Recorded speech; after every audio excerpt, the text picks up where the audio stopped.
بالله من الشيطان الرجيم. بسم الله الرحمن الرحيم. يا أيها الذين آمنوا إن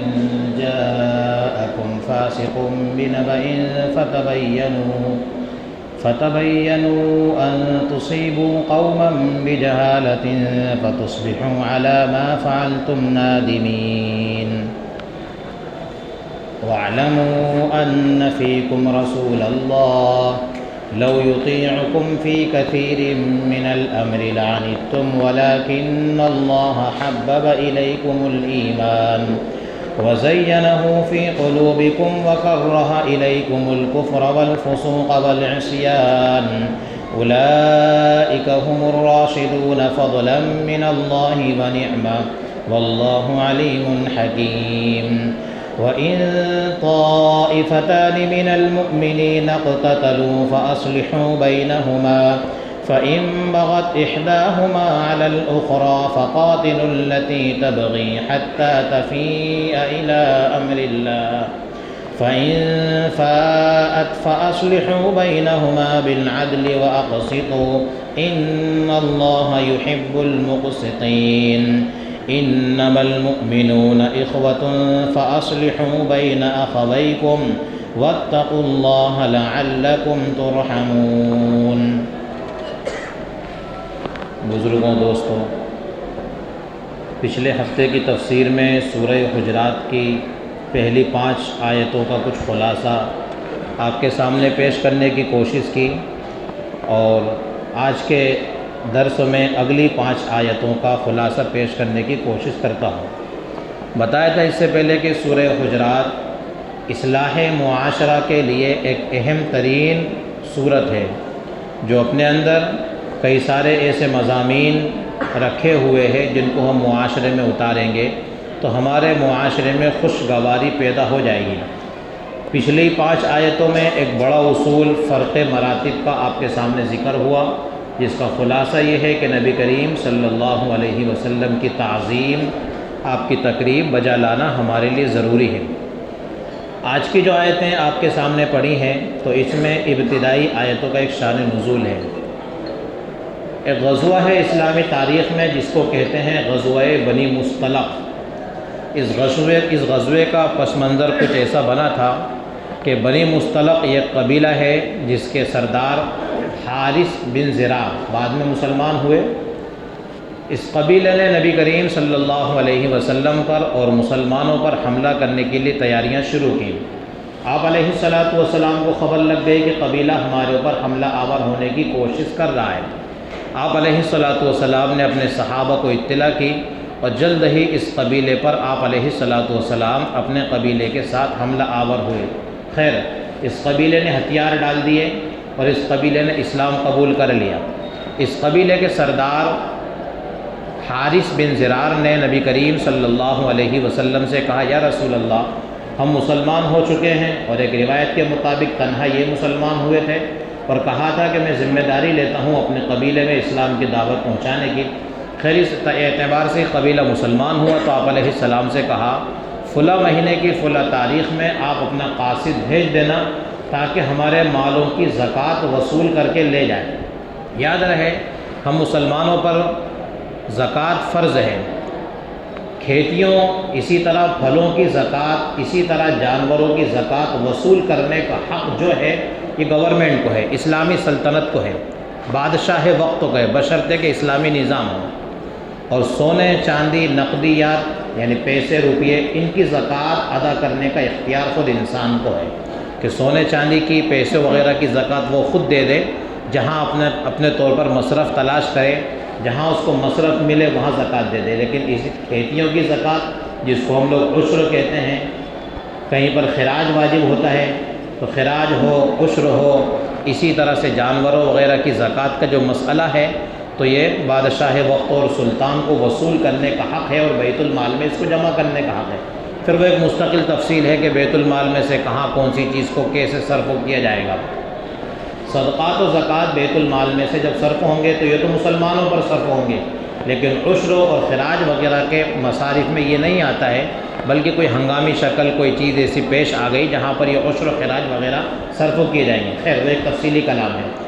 تو نبی کریم صلی اللہ علیہ وسلم نے اپنے یہاں سے قاصد، جن کا نام ہے حضرت ولید بن عقبہ، نوجوان صحابی ہے، ولید بن عقبہ رضی اللہ تعالی عنہ کو بھیجا۔ ولید بن عقبہ وہ صحابی ہیں کہ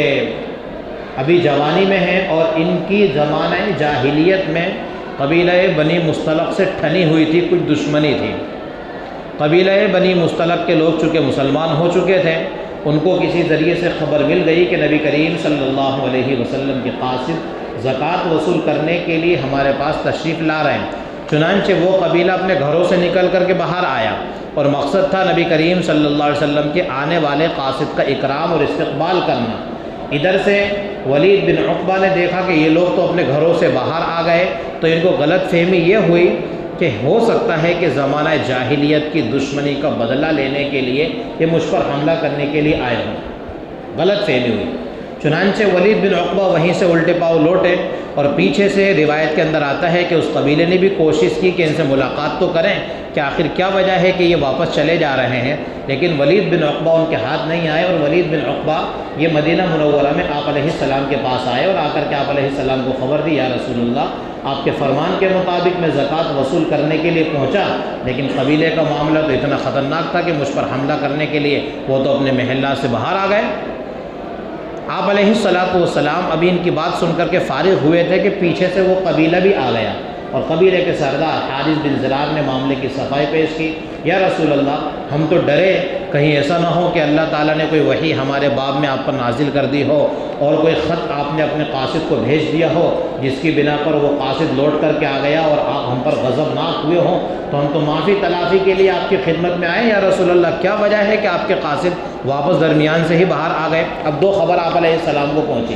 قاصد نے خبر پہنچائی کہ مجھ پر حملہ کرنے کے لیے آئے، اور ان لوگوں نے خبر یہ پہنچائی کہ ہم تو آپ کے قاصد کا اکرام و استقبال کرنے کے لیے یا رسول اللہ آپ کے قاصد کی طرف آگے بڑھے اور آپ کے قاصد لوٹ کر کے آئے، تو ہمیں گھبراہٹ یہ طاری ہوئی کہ کہیں آپ نے کوئی خط تو نہیں بھیج دیا قاصد کے پاس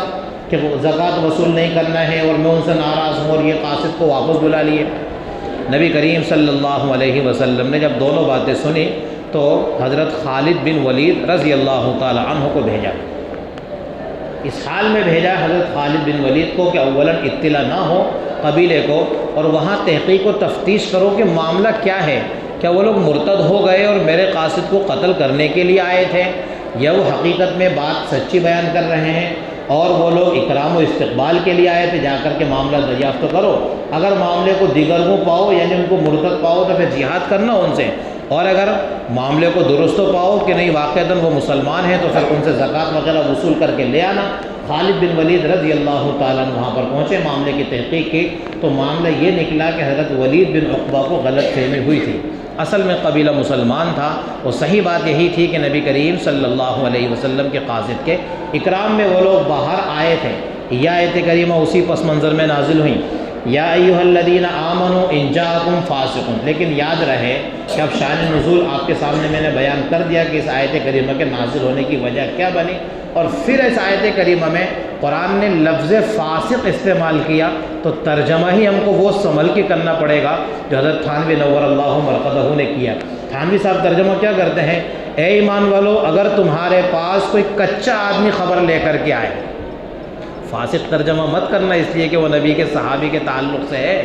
اے ایمان والوں اگر تمہارے پاس کوئی کچا آدمی کوئی خبر لے کر کے آئے، جس کو اپنے معاشرے میں کہتے ہیں کچے کان کا آدمی جو ہر سنی سنائی بات کو مان لے، ایسا کوئی کچا آدمی تمہارے پاس اگر خبر لے کر کے آئے، فتبینوا تو تمہاری ذمہ داری یہ ہے کہ تحقیق کرو، ان تصیبوا قوما بجہالہ کہیں ایسا نہ ہو کہ انجانے میں تم کسی قوم کو تکلیف پہنچا دو، فتصبحوا علی ما فعلتم نادمین پھر تم جو کام تم نے کر لیا ہے اس پر افسوس کرو،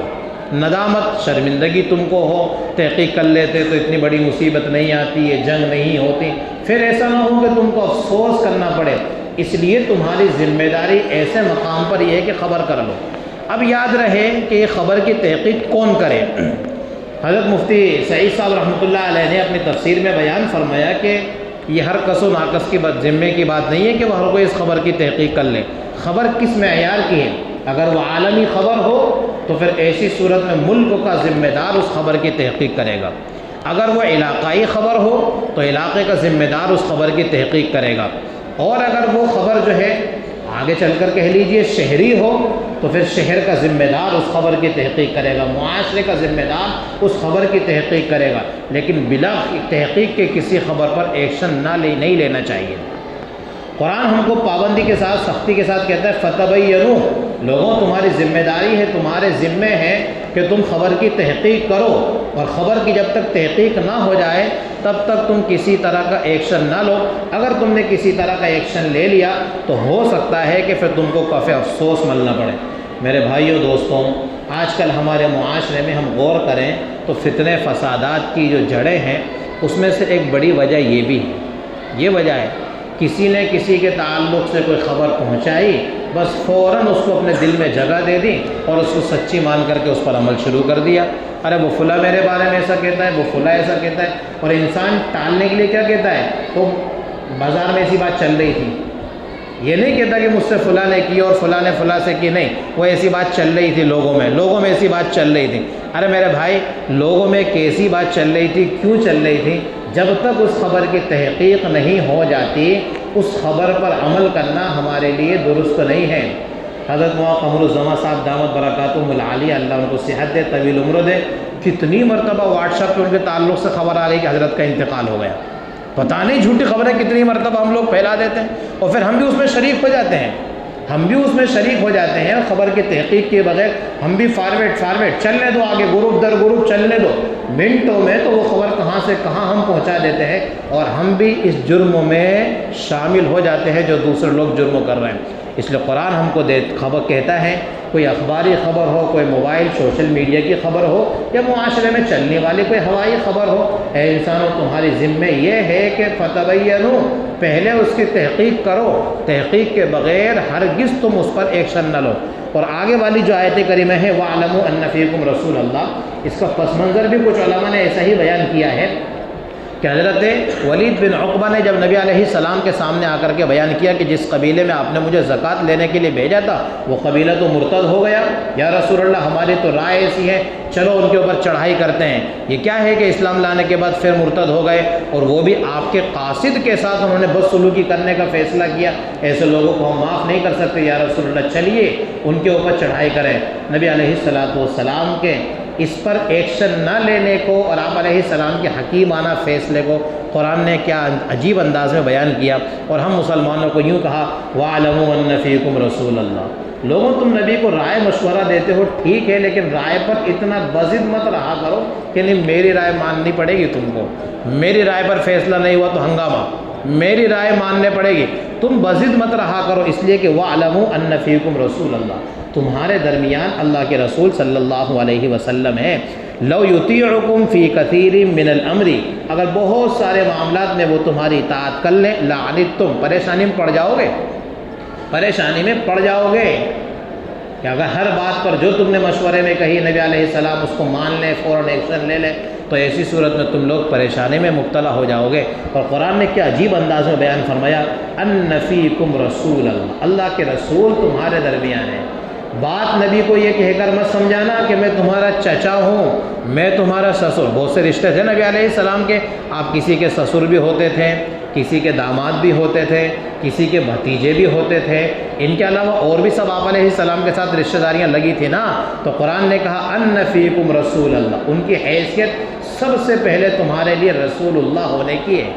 رشتہ دار بعد میں، بھتیجا مجبور ہوتا ہے کہ اپنے چچا کی بات مانے، کبھی کبھی سسر مجبور ہوتا ہے کہ داماد کی بات مانے، اور کبھی داماد مجبور ہوتا ہے کہ سسر کی بات مانے، تو کہا کہ نہ، رشتہ داریاں چھوڑ دینا تمہاری وہ اپنی جگہ پر، ان کی حیثیت سب سے پہلے تمہارے درمیان رسول اللہ ہونے کی ہے، وہ اللہ کے رسول ہے، لہذا جن باتوں میں وہ تمہاری بات مان لیں ٹھیک ہے، اچھی بات ہے، لیکن ہر بات منوانے کی تم کوشش مت کرنا۔ اور آگے ایک سوال پیدا ہوا نا ہم کو کہ بھئی قرآن نے ایسے سخت احکام نازل فرمائے، ولید بن عقبہ کا واقعہ بیان فرما دیا، تو کہیں ایسا تو نہیں کہ یہ غلطی تھی، جس کو میں اپنی زبان میں یہ کہوں کہ ہم کہیں صحابی سے بد ظن تو نہیں ہو جائیں گے کہ ایک صحابی نے غلط خبر کیسے پہنچا دی؟ اس کے لیے علماء جانتے ہیں کہ قرآن نے یہاں پر استعمال کیا وَلَكِنَّ، اور لیکن عربی زبان میں استدراک کے لیے آتا ہے، مطلب یہ کہ ماقبل کی بات سے کوئی غلط فہمی اگر ہو جاتی ہے تو اس کے ازالے کے لیے عربی زبان میں لفظ لیکن استعمال کرتے ہیں۔ قربان جائیے قرآن کی عبارت پر، قرآن نے کیا کہا؟ وَلَكِنَّ اللَّهَ حَبَّبَ إِلَيْكُمُ الْإِيمَانَ۔ 3 تعریفیں صحابہ کی یہاں پر بیان فرمائی کہ تم کو یہ واقعہ سننے کے بعد بھی ہرگز بدظن نہیں ہونا ہے، بلکہ صحابہ کی تعریف سنو۔ نمبر 1، وَلَكِنَّ اللَّهَ حَبَّبَ إِلَيْكُمُ الْإِيمَانَ، اللہ تعالیٰ نے صحابہ کے دلوں میں ایمان کی محبت دے دی۔ اور کیسی محبت دے دی ایمان کی؟ تھوڑا سا تصور کریں ہم کہ ایک ہی بات کو لے لے کہ ایمان کی بنیاد پر صحابہ نے مکہ سے مدینہ کی ہجرت کی۔ اتنا آسان کام تھا؟ گھر بار چھوڑنا، جائیدادیں چھوڑنا، اولاد چھوڑنا، ماں باپ چھوڑنا، رشتہ دار چھوڑنا، کنبہ قبیلہ چھوڑنا، جہاں پیدا ہوئے وہ وطن ہی چھوڑنا، اور اجنبیوں میں چلے جانا بغیر سر و سامانی کے عالم میں، پتہ نہیں وقت رہنے کو جگہ ملی نہیں ملی، کھانے کو ملا کہ نہیں ملا، چلے جانا اجنبیوں میں۔ اتنا آسان کام تو نہیں تھا نا ہجرت۔ صحابہ نے نبی علیہ السلام کے ایک فرمان پر ہجرت کے لیے اپنے قدم آگے بڑھا دیے۔ وَلَكِنَّ اللَّهَ حَبَّبَ إِلَيْكُمْ، اسی کا تو اثر تھا، اللہ نے ایمان کی محبت ان کے قلوب میں پلا دی تھی، ڈالی نہیں دی تھی، بلکہ ان کے قلوب میں ایمان کی محبت پیوست ہو گئی تھی۔ پہلی تعریف۔ نمبر 2، وَزَيَّنَهُ فِي قُلُوبِكُمْ، اور ایمان کو ان کے قلوب میں مزین بھی کر دیا۔ داخلہ ایمان نہیں تھا، یہ تو ہماری حالت ہے، کبھی کچھ مان لیتے ہیں، کبھی کچھ مان لیتے ہیں، کبھی عمل بھی کر لیتے ہیں، کبھی چھوڑ بھی دیتے ہیں۔ وَزَيَّنَهُ فِي قُلُوبِكُمْ، صحابہ کے قلوب میں اللہ نے ایمان کو مزین کیا تھا۔ اور وَكَرَّهَ إِلَيْكُمُ الْكُفْرَ وَالْفُسُوقَ وَالْعِصْيَانَ، اور یہ بھی صحابہ کی تعریف ہے کہ اللہ تعالیٰ نے تمہیں نفرت دلا دی کفر سے، فسق سے، عصیان سے۔ 3 دائرے بیان فرمائے، ایک ہے دین کا دائرہ، ایک ہے دینداری کا دائرہ۔ دین کا دائرہ، اس سے اگر کوئی باہر ہوتا ہے تو ڈائریکٹ کفر ہی ہو جاتا ہے، اور اگر دینداری کے دائرے سے باہر ہوتا ہے تو وہ فسق ہوتا ہے، جس کو ہم کہتے ہیں کھلم کھلا گناہ کرنے والا، دینداری کے دائرے سے نکل جاتا ہے۔ اور اس کے بعد تیسرا گناہ ہے چھپ چھپا کر کے گناہ کرنا، غیبت، کسی کی برائی کر لینا، چغلی کر لینا، تو ایسے گناہ جو چھپ کر کے کیے جاتے ہیں اس کو عصیان کہا جاتا ہے۔ تو کفر دین کے ہی دائرے سے باہر چلے جانا، اس کے بعد میں فرمایا فسق، یہ ہے دینداری کے دائرے سے باہر چلے جا رہا، کھلم کھلا گناہ کرتے پھرنا، اور اس کے بعد میں تیسرا گناہ ہے عصیان، جس کو اپنے کہتے ہیں انڈر گراؤنڈ چھپ چھپ کے گناہ کرنا۔ صحابہ کے تعلق سے فرمایا وَكَرَّهَ إِلَيْكُمُ الْكُفْرَ وَالْفُسُوقَ وَالْعِصْيَانَ، اللہ تعالیٰ نے نفرت ڈال دی تھی ان کے قلوب میں کفر کی، فسق کی اور عصیان کی، ایسی کوئی بھی بات ان کے قلوب میں آ ہی نہیں سکتی تھی۔ اور آگے فرمایا ان کی صفات میں اولئک هم الراشدون، یہ تو کامیاب لوگ تھے، فلاح پانے والے لوگ تھے۔ یہاں سے علماء نے خلافت راشدہ کا بھی تذکرہ کیا۔ خیر، اور یہ سب ساری چیزیں فضلا من اللہ و نعمہ، یہ اللہ تعالیٰ کے فضل سے اور اللہ تعالیٰ کے انعام سے ان کو حاصل ہوئی تھی۔ اور آگے فرمایا واللہ علیم حکیم، اللہ تعالیٰ خوب جاننے والا ہے، حکمت والا ہے۔ اس کے بعد آگے جو آیتیں ہیں وَإِن طَائِفَتَانِ مِنَ الْمُؤْمِنِينَ اقْتَتَلُوا سے، یہ آیتوں کا بھی ایک خاص پس منظر ہے۔ پس منظر مختصراً یہ ہے ان آیتوں کا کہ ایک شخص مدینہ منورہ میں نبی علیہ السلام کے ساتھ رہتا تھا ہی کہیں گے اس لیے منافق تھا، عبداللہ بن ابی بن سلول، رئیس المنافق تھا یہ شخص۔ انڈر گراؤنڈ نبی علیہ السلام کے خلاف لوگوں کو بھڑکاتا تھا، آپ علیہ السلام کے خلاف بدگوئی کرتا تھا۔ تو یہ عبداللہ بن ابی بن سلول ایک اپنے قبیلے میں رہتا تھا۔ صحابہ نے مشورہ دیا آپ علیہ السلام کو کہ یا رسول اللہ، ایک ہماری درخواست ہے کہ عبداللہ بن ابی بن سلول سے جا کر تھوڑی بات چیت کی جائے، ہو سکتا ہے دشمن بھی نرما جاتا ہے، کبھی کوئی اس کے دروازے پر پہنچتا ہے تو دشمن بھی نرما جاتا ہے کہ اب تو میرے دروازے پر آ گئے، اب تو اس کی بات ماننا ہے، ہو سکتا ہے یا رسول اللہ آپ وہاں جائیں تو حجت بھی تام ہو جائے گی، ذرا گھر جا کر کے اسلام کی دعوت دے دیں اس شخص کو، اس کے گھر جا کر کے ہم اسلام کی دعوت دے دیں، اسلام پہنچا دیں، جو ہمارے خلاف بدعنوانی بدگوئی کرتا ہے تو اس سے بھی بات آ جائے گا اور اسلام میں بھی داخل ہو جائے گا۔ نبی کریم صلی اللہ علیہ وسلم اور آپ کے ساتھ چند صحابہ اس شخص کے گھر گئے۔ اتنا بدماش آدمی تھا یہ، جو پیچھے واقعہ بھی آپ کے سامنے میں نے ذکر کیا، غزوہ بنی مصطلق۔ غزوہ بنی مصطلق سے جب آپ علیہ السلام لوٹ رہے تو درمیان میں کنواں آتا ہے جس کو کہاتا ہے بئر مریسی، اس جگہ پر آپ علیہ السلام نے پڑاؤ ڈالا تھا۔ اس غزوے کا دوسرا نام غزوہ مریسی بھی ہے۔ تو وہاں جب آپ علیہ السلام نے پڑاؤ ڈالا تھا تو سب نے اپنے اپنے خادموں کو اور غلاموں کو کنویں پر پانی لینے کے لیے بھیجا۔ چنانچہ عبداللہ بن ابی بن سلول نے اپنے خادم کو بھیجا اور حضرت عمر بن خطاب نے اپنے غلام کو کنویں کے منڈیر پر بٹھا دیا۔ فرق مراتب سمجھ میں آئیں گے۔ عمر بن خطاب نے کہا کہ جب تک نبی علیہ السلام کا مشکیزہ اور ابو بکر کا مشکیزہ نہیں بھر جاتا، جب تک کسی کو بھی پانی بھرنے کی اجازت مت دینا، وہ ہمارے بڑے ہیں، پہلے وہ بعد میں ہم، پہلے وہ بعد میں ہم۔ چنانچہ ابی بن سلول، عبداللہ بن ابی بن سلول کا غلام جب آیا تو دیر سے آیا، تو پوچھا بھائی لیٹ کیوں ہو گیا؟ تو کہا کہ عمر بن خطاب کا غلام وہ کوئے کی منڈیر پر بیٹھا تھا، پانی نہیں بھرنے دے رہا تھا، اور کہہ رہا تھا جب تک نبی کے اور ابو بکر کے مشکیزیں نہیں بھر جاتے کسی کو پانی نہیں بھرنے دوں گا۔ اتنا غلیظ جملہ اس موقع پر اس نے کہا تھا کہ ہم کو بھی شرم آئے۔ اس نے کیا کہا تھا؟ ہماری مثال اور ان کی مثال تو ایسی ہو گئی، سمن کلبک یأکل کا، کتے کو کھلا پلا کے موٹا کرو تاکہ وہ آپ کو ہی کھا جائے۔ نعوذ باللہ من ذالک۔ کیا کہا تھا اس نے؟ یہ مہاجرین مکہ سے آئے، مدینہ میں ہم انصار نے ان کو پالا اور ہم انصار نے ان کو کھلایا پلایا، اور آج یہ ہمارے اوپر حکومت کر رہے ہیں کہ ہم کو پانی نہیں لینے دے رہے ہیں۔ بڑا خطرناک جملہ کہا تھا اس شخص نے۔ اور آگے بھی کہا تھا اس نے لَيُخْرِجَنَّ الْأَعَزُّ مِنْهَا الْأَذَلَّ، اگر ہم مدینہ لوٹ گئے، یقولون لئن رجعنا الى المدینة ليخرجن الأعز منها الأذل، اپنے آپ کو عزت والا کہہ رہا ہے، نبی علیہ السلام کو ذلت والا کہہ رہا ہے۔ اگر ہم صحیح سلامت مدینے چلے گئے تو ہم عزت والے ذلت والوں کو مدینے سے نکال کے باہر کر دیں گے۔ ایسے سخت کلام نبی علیہ السلام کے لیے کہتا تھا، رہتا بھی آپ علیہ السلام کے ساتھ تھا۔ اب سوال یہ ہوتا ہے کہ نبی علیہ السلام نے آخر اس کو قتل کیوں نہیں کروا دیا؟ اسلام کا یہ ابتدائی دور ہے، اگر نبی علیہ السلام اس کو قتل کرنے کی اجازت دے دیتے، جیسا کہ حضرت عمر بن خطاب نے تو اجازت مانگی، اجازت دو یا رسول اللہ، سر قلم کر دو منافق کا، نہ رہے بانس نہ بجے بانسری۔ نبی علیہ السلام نے کہا عمر ابھی قتل نہ کرو، کیونکہ لوگ یوں کہیں گے کہ محمد لوگوں کو اپنے ساتھ جمع کرتے ہیں اور پھر قتل بھی کرتے ہیں، آپ کے ساتھ ہی تو رہتا تھا یہ۔ اب ہماری ظاہر سی بات ہے وہ ہمارا دشمن ہے تو کیا کریں گے، رہتا ہمارے ساتھ میں، اگر اس کو ہم قتل کریں گے تو لوگ تھوڑی مانیں گے، لوگ تو بس یہی کہیں گے ساتھیوں کو قتل کر رہے ہیں، لہذا اس کا قتل دوسرے لوگوں کو اسلام میں داخل ہونے سے روکے گا، اس لیے مشقت جھیلو۔ یہ چھوٹی مشقت ہے اور یہ بڑی مشقت ہے کہ لوگ اسلام میں داخل ہونے سے باز آ جائیں، دور رہ جائیں۔ ہم بڑی مشقت نہیں جھیلیں گے، چھوٹی سی مشقت جھیل لیں گے، لہذا برداشت کر لو۔ تو آپ علیہ السلام صحابہ کے مشورے پر اس کے گھر تشریف لے گئے۔ آپ علیہ السلام اپنی سواری گدھے پر سوار تھے۔ یہاں پر ایک بات میں عرض کر دوں، ہمارے علماء نے یہ بات نقل کی ہے کہ نبی علیہ السلام گدھے پر سوار ہوئے۔ اب گدھا تو گدھا ہی ہے، بہرحال گدھا ہی کہیں گے اور کیا کہیں گے، لیکن نبی کی سواری جب بن گئی نا وہ، تو ادب کا تقاضا یہ ہے کہ ہم اس کو کہیں دراز گوشت، اور فارسی زبان کا جملہ ہے، مطلب ہے اس کا دراز گوشت، یعنی لمبے کان والی سواری۔ اور لمبے کان والی سواری کیا ہوتی ہے بھائی؟ لمبے کان والی سواری گدھا ہی ہوتا ہے۔ صرف اس وجہ سے کہ نبی کی سواری بن گئی تو ہمارے ذمہ ہے کہ ہم نبی کی سواری کا بھی احترام کریں۔ اس کو عفیر کہا جاتا تھا نبی علیہ السلام کی سواری کو، جس پر آپ علیہ السلام سوار تھے، جس کو ہم گدھا بھی کہہ سکتے ہیں، لیکن ادب کے دائرے میں رہتے ہوئے کیا کہیں گے، اس کو دراز گوشت پر سوار تھے۔ آپ علیہ السلام پہنچے تو یہ کہنے لگا اپنا جانور دور کرو، گدھا دور کرو، مجھے بدبو آتی ہے۔ نبی علیہ السلام کے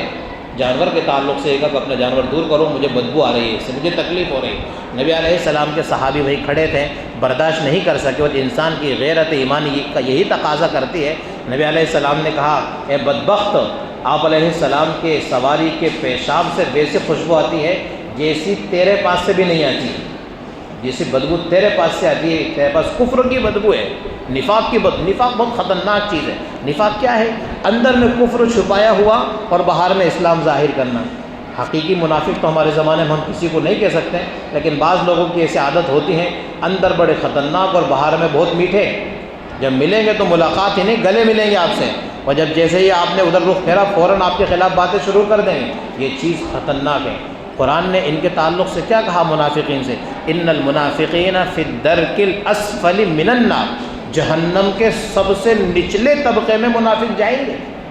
خطرناک عمل ہوگا یہ منافق کا عمل۔ ان المنافقین فی الدرک الاسفل من النار، جہنم میں نہیں، جو اس کا بھی سب سے نچلا طبقہ ہوگا وہاں ان کو پھینکا جائے گا منافقین کو۔ اس لیے کہ اسلام کو جتنا نقصان منافقین نے پہنچایا ہے، کہتے ہیں نا گھر کا بھیدی لنکا ڈھائے، گھر کے بن کر کے انہوں نے جو نقصان پہنچایا ہے اتنا نقصان کفر سے بھی اسلام کو نہیں پہنچایا۔ جو آج کل ہمارے معاشرے میں ہمارے ہی کچھ بھائی چند چائےوں پر اور چند کوڑیوں پر بک کر CID پنا جو کرتے ہیں نا، وہ مسلمانوں کا بڑا خطرناک نقصان کرواتے ہیں، بڑا خطرناک نقصان کرواتے ہیں۔ اللہ خیر فرمائے، ایسے لوگوں سے ہماری حفاظت فرمائے۔ تو بہرحال یہ آیت کریمہ میں تو جب یہ بات ہوئی تو صحابی نے تاب نہیں لا سکے نبی کی شان میں گستاخی کی۔ آپ علیہ السلام کے صحابی نے ذرا ایک دو گھوسے لگائے، ادھر سے ایک دو مارا پیٹ ہوئی، کچھ ادھر کے لوگوں نے ہاتھا پائی کی، کچھ ادھر کے لوگوں نے ہاتھا پائی کی، مد بھیڑ ہو گئی آپس میں۔ تو قرآن کی آیت کریمہ آئی وَإِن طَائِفَتَانِ مِنَ الْمُؤْمِنِينَ اقْتَتَلُوا فَأَصْلِحُوا بَيْنَهُمَا، اے ایمان والو اگر اوپر سے تذکرہ چل رہا ہے، اگر تو مومنین میں کہ دو گروہ آپس میں لڑ پڑیں فاصلحوا بینہما، صلح کراؤ ان کے درمیان میں، صلح کراؤ۔ فَإِن بَغَتْ إِحْدَاهُمَا، لیکن دونوں میں سے ایک زیادتی کر رہا ہے دوسرے پر، فَقَاتِلُوا الَّتِي تَبْغِي حَتَّى تَفِيَ إِلَىٰ أَمْرِ اللَّهِ، تو تمہارا کام یہ ہے کہ زیادتی کرنے والے سے تم بھی مدبھیڑ کرو یہاں تک کہ وہ اللہ کے حکم کو ماننے پر راضی ہو جائے اور وہ بھی حق کو قبول کرنے کے لیے آمادہ ہو جائے۔ حَتَّى تَفِيَ إِلَىٰ أَمْرِ اللَّهِ فَإِن فَاءَتْ فَأَصْلِحُوا بَيْنَهُمَا، جب مان لے وہ تو پھر فَأَصْلِحُوا بَيْنَهُمَا بِالْعَدْلِ، دو حکم ہیں ان کے درمیان میں صلح کراؤ، اور صلح بھی کیسے؟ عدل کے ساتھ، یہ میرا ہے یہ غیرہ ہے ایسا نہیں، میرا اور غیرہ چھوڑ دینا۔ اب تو عدل کیا کہتا ہے، انصاف کیا کہتا ہے، جو حق ہے اس حق کے مطابق آپ فیصلہ کروا دو۔ اور علماء نے یہاں پر ایک بات یہ لکھی کہ صرف ہے نا جھگڑا مٹا نہ دو بلکہ فیصلہ کرا دو۔ قرآن نے یہ کہا صلح کرا دو، مطلب یہ ہے کہ جس گھر کی نالی کو لے کر روز روز کا جھگڑا آ رہا ہے نا، اس نالی کا ایسا کوئی پاپ ٹالو کہ اب دوبارہ جھگڑا ہی نہیں اٹھے۔ آج صلح کرا دی آپ نے تو کل پھر جھگڑیں گے وہ، تو آج آپ نے صلح کرا دی کل دوبارہ جھگڑیں گے وہ لوگ، تو وہ ماننے والے تھوڑی ہیں، کیونکہ جس وجہ سے لڑائی ہو رہی ہے وہ لڑائی تو ہونا ہی ہونا ہے، تو اس وجہ کو ہی ختم کر دو، اس وجہ کو ہی ختم کر دو۔ جیسے میں اشارے کنائے میں کہہ رہا ہوں کہ ہماری پیچھے کی چیز نہیں ہوتی تو جھگڑا ہی نہیں ہوتا قیامت تک۔ اب یہ مدعا آ گیا تو جھگڑا چلنا ہی چلنا ہے وہ تو، کیونکہ جھگڑے کا سبب تو باقی رہ گیا نا ہمارے لیے، اس لیے وہ تو چل رہی ہے بہت دن تک، ایک کے بعد ایک صلح، ایک کے بعد ایک کے چلتی رہیں گے۔ اور پہلے دن ہی اگر اس کو اکھاڑ کر خود کھاد کے پھینک دیے ہوتے تو اب دوبارہ قیامت تک کبھی جھگڑے کی نوبت ہی نہیں آتی۔ اس لیے جب انصاف کرو تو جو جھگڑے کا سبب ہے اسی کو مٹا ڈالو۔ اور قرآن نے یہ کہا کہ یہ مت سوچنا میں کیا کروں، لوگ جھگڑے تو جھگڑے مجھے کیا لینا دینا، نہیں، انما المؤمنون اخوہ، انما المؤمنون اخوہ، سب مومن بھائی بھائی ہیں۔ اور بھائی کا کام کیا ہوتا ہے، بھائی کا کام کیا ہوتا ہے، بھائی کے تعلق سے حدیث میں فرمایا تم لوگ ایک دیوار کے مانند ہو، سب مسلمان ایک دیوار کے مانند، ایک اینٹ گرے گی تو دوسری کا گرنا بھی ضروری ہے، دوسری گری تو تیسری کا گرنا بھی ضروری ہے، ایک اینٹ کو ہی مت گرنے دو، جھگڑا ہی مت ہونے دو، پورے قنبے قبیلے کو جوڑو۔ اس لیے اصول یاد رکھیں جو اس پوری تفسیر سے سمجھ میں آتا ہے، اسلامی معاشرے کی کامیابی اور کامرانی کے لیے متحد ہونا شرط ہے، اور اتحاد یہ صلح سے ہوگا۔ اس لیے ہمارے درمیان اگر کسی قسم کے کوئی جھگڑے فسادات ختم کریں تو انما المؤمنون اخوہ، کیا کریں ہم سب لوگ آپس میں ایک دوسرے کے بھائی بھائی ہیں، فاصلحوا بین اخویکم، تو پھر بھائیوں کے درمیان میں صلح کرانا ہے اور انصاف کے ساتھ کرانا ہے، کیونکہ قرآن نے کہا ان اللہ یحب المقسطین، انصاف کرنے والوں سے اللہ تعالیٰ خوب محبت کرتا ہے، تو صلح بھی کرائیں انصاف کے ساتھ۔ اور یہاں پر قرآن نے ہمیں بھائی کہا، اور حدیث مبارکہ میں ایک بہت اچھی مثال بیان فرمائی ہے، المؤمن مرآۃ المؤمن، ایک مومن دوسرے مومن کا آئینہ ہے۔ اور آئینے کی صفت شاید اس سے پہلے میں بیان فرمائی تھی، دو بڑی خوبی ہیں۔ ہم آئینے کے سامنے کھڑے ہوتے ہیں چہرے کا داغ دیکھنے کے لیے، تو وہ میرا داغ مجھے بتائے گا، وہ آپ کو تھوڑی بتائے گا، غلطی میری ہے تو مجھے ہی بتائے گا، دوسرے سے کہنے نہیں جائے گا۔ تو پہلی صفت ہمارے اندر یہ پیدا کریں ہم کہ ہم اپنے کسی بھائی کی اصلاح کرانے کے لیے جائیں تو میری غلطی ہے تو مجھے بتائیں، میری غلطی دوسروں کو بتائیں گے تو غیبت ہوگی، اور میری غلطی مجھے بتائیں گے کہ اصلاح ہوگی، دوسروں کو بتائیں گے تو گناہ کمائیں گے، مجھے بتائیں گے تو ثواب پائیں گے، اس لیے میری غلطی مجھے بتائیں۔ دوسری چیز آئینے میں کیا خوبی ہوتی ہے، جتنی غلطی جتنا داغ وہ اتنا ہی بتاتا ہے، چھوٹا داغ کو بڑا بنا کے نہیں دکھاتا، اتنا بڑا ہے تو اتنا بڑا دکھائے گا، چھوٹے سے کو بڑا بنا کے نہیں دکھاتا۔ کسی کی غلطی ہم بتانے جائیں تو جتنی غلطی ہے اتنی ہی بیان کریں، چھوٹی سی غلطی میں مرچ مسالہ لگا کے بہت بڑی بیان کر کے اس کو پریشان نہ کر ڈالیں، یہ صفت ہونا چاہیے مومن کی۔ اللہ تعالیٰ عمل کی توفیق عطا فرمائے۔ صلی اللہ علیہ وسلم۔